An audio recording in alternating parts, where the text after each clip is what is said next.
Hi everyone, आज आपल्या switch word सिरीजचा second day आहे आणि आज आपण असा स्विचवर्ड शिकणार आहोत जो तुमच्या लाईफमध्ये खूप मिरॅकल्स घेऊन येईल. मात्र नेहमीसारखंच की तिथे ट्रस्ट आणि कन्सिस्टन्सी खूप आवश्यक आहे. एखाद्या गोष्टीवर तुमचा पूर्ण विश्वास असणं आणि सातत्याने ती गोष्ट करत राहणं, यामुळे तुमच्या आयुष्यात सक्सेस तुम्ही गेन करू शकता. तर हा सेकंड स्विचवर्ड आहे डिव्हाइन मॅजिक बिगिन नाव.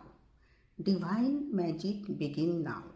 ह्या स्विचवरने काय होणार आहे, तर तुमच्या आयुष्यात तुम्हाला जे काही मिरॅकल्स एक्सपेक्ट आहेत, युनिवर्सने तुमच्या आयुष्यात जे काही मिरॅकल्स करावे असं तुम्हाला वाटतंय, तर ते मिरॅकल्स तुमच्या लाईफमध्ये घडायला स्टार्ट होतील. ज्या गोष्टी तुम्हाला इम्पॉसिबल वाटत आहेत, ज्या गोष्टी तुम्हाला असं वाटतंय की बाबा ह्या गोष्टी माझ्या आयुष्यात कधीच घडू शकत नाही, कदाचित त्या गोष्टी तुमच्या आयुष्यात घडायला सुरुवात होतील. सो वेट अँड वॉच आणि आजपासूनच स्टार्ट करा डिव्हाइन मॅजिक बिगिन नाव. आणि असेच काही स्विचवर्ड शिकण्यासाठी आणि नवीन नवीन माहिती मिळवण्यासाठी माझ्या चॅनलला नक्की सबस्क्राईब करा आणि फॉलो करा. थँक्यू.